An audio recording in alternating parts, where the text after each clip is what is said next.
All right, my name is Wendy Griffith. I'm one of the social work counselors at MD Anderson, and so I'm going to talk a little bit about coping with cancer, some of the emotional and social effects for adolescent and young adult survivors. Number one is adjustment disorder, and the DSM defines adjustment disorder as a psychological response to an identifiable stressor or stressors that result in the development of clinically significant emotional or behavioral symptoms. And honestly, probably everyone in this room at one time or another could be diagnosed with adjustment disorder. You know, cancer sucks. It's hard. It's difficult. And so, of course, you're going to have some trouble adjusting. Like, that's normal. And so you can also specify this adjustment disorder with depression or anxiety or a mix of them. So then we also kind of talk about anxiety. Anxiety is a feeling of uneasiness or apprehension that's often characterized by physical symptoms such as palpitations, sweating, and feelings of stress. And again, we've all felt anxiety, and whether that's getting on a plane or giving a presentation or going on a date, you know, whatever it is, we've all had anxiety. But there does come a time sometimes where that anxiety kind of is expanded into actually an anxiety disorder, which is defined as a disorder characterized by excessive anxiety and worry occurring more days than not for at least 6 months. So then we talk about sadness. Sadness, temporary feeling of sorrow and happiness. And it seems a little bit strange to people to kind of differentiate sadness and depression, but, you know, we all feel sad, and that's just part of the human experience. And you probably wouldn't know that by all the commercials on TV, but it is normal to feel sad sometimes.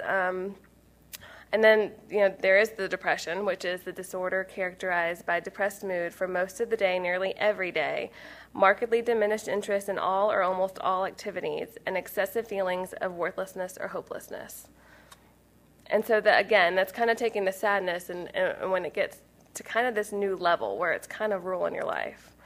So some of the signs and symptoms of anxiety and depression, which you may experience on and off, changes in appetite, sleep disturbances. You may find that you're just a little bit more on edge, or like the littlest things set you off. And again, like some of these are normal, and it might just be something like you're having a bad day. But then when it gets to the point where this anxiety or this sadness or the not eating or the not sleeping, when this gets to the point where it's causing significant distress or impairment in functioning, that's when you should probably get some help. And honestly, if you're having a question about it, go talk to someone. And it may be something as easy as you go talk to them one time and you sit there for an hour, and if you're done at that hour and you feel better, then that's great. And all it took was an hour for you to figure out that, you know, you feel better. But it's good to even just be proactive about it and make sure. Some of the other things when you should seek help immediately is if you're feeling, you know, just this overwhelming sense of, you know, not having control, or if you're, of course, having thoughts about, you know, life isn't worth living, or you're having thoughts about hurting yourself, or if you're completely withdrawing, or having preoccupations with recurrence and death. And I always think that, or how I think about it is, you know, even say like for a 3-month span, if more days than not you're feeling like this, you know, you should probably go talk to someone. Or if it's been a couple years and, you know, still a day a week or a day a month, you're still having kind of just this one thing kind of holding you back, go talk to someone. And it may be just, like I said, a session or two, or where you just kind of are able to process things, and that's all it takes to work through it. One of the other ones is post-traumatic stress disorder, which is described as the disorder used to describe persons who experience a traumatic event that causes the person to have persistent thoughts, frightening memories, or flashbacks of the ordeal. And again, you know, on some scale, this is something that everyone experiences: a car accident, a robbery, or, of course, cancer. And so for survivors, a lot of the, you know, symptoms are these reminders, you know, going to the doctor's office, smelling the alcohol, or seeing a needle, or something like that, and you're just kind of immediately kind of taken back to your experience. Of course, you're going to have recurrent thoughts. You probably dream about it. And there might be some days where you just avoid talking about it because you just don't want to talk about it anymore. And so a lot of that is pretty normal. But again, there is a point where it starts, or if it starts interfering with you're functioning, then that's when you want to seek help for it. And so that would look like if you were having really intrusive dreams or recollections, like if you're waking up sweating and crying and just like you're reliving this experience, or if you have really intense reactions or kind of like panic attacks when you're faced with these reminders.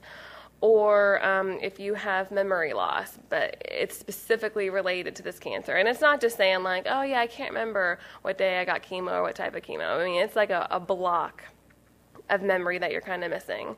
And so if you're experiencing any of that, then you should definitely get some help. So, ways to cope.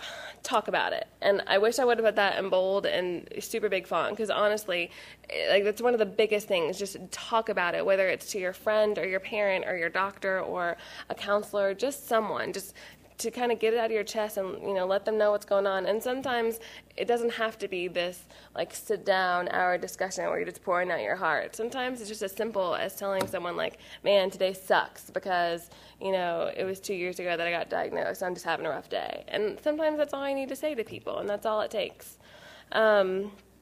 Get support. And so that means a lot of things, but, individual support, counseling, support groups. And if you're not into support groups, then maybe just find like a social group, like Cancer 180, and just, find people that are like you, that are kind of struggling with the same things, and get that support. And sometimes that support is just education, go online and maybe a message board, or reading articles about some of the side effects of one of the particular chemo drugs that you had or the surgery that you had. Maintain connections, which kind of goes along with talking about it and getting support, but I kind of feel like it's its own thing. A lot of survivors, like I said, it's kind of this, you feel like you don't quite fit in, and like you've had this, major event in your life, and you've dealt with these questions of death and dying and meaning and purpose in life, and a lot of times people your age haven't thought twice about it, and so sometimes it's a little bit difficult to relate to people, but it's important to maintain those connections, so that you have that support if you need it, and it just kind of gives you that lifeline. It keeps you connected. Journaling and blogging, with the internet, it's super easy these days, and people get a little bit creeped out when they think about doing a diary, but, it's really easy. Just go online and, kind of type it out, and I think a lot of people find that, you have all these thoughts and feelings just floating in your head constantly, and it's hard to sort them out when they're in your head. But if you can just get them out on paper, sometimes it's a little bit easier to kind of look at them and process them and understand a little bit more about what's going on. Exercise, it's a good way to get those endorphins going. And, for a lot of survivors, like maybe running 10 miles isn't really an option for them, but, go take a walk or just get some physical activity and get those endorphins going. Try something new, and then there's always, do things you enjoy and take a break from cancer. Like, it was a big part of your life, and, it did change your life, but it doesn't have to become your life, and that's not every single thought and action and thing that happens doesn't have to be about cancer, and so it's okay to just take a break and do other things. I think the National Institute of Health actually did this study where they found that young adults who engaged in their coping and really participated in trying to find support and expressing themselves, they actually reported significantly lower levels of distress than young adults who kind of internalized and tried to do it all themselves and, bottled it all up. And so there is a silver lining that people have found. A lot of survivors report this increased sense of self-esteem and mastery, having been able to surmount this, life-threatening illness. And they just kind of have said that they find this new appreciation of life. They don't, sweat the little things, and they kind of get this better idea of the big picture and what's important in life.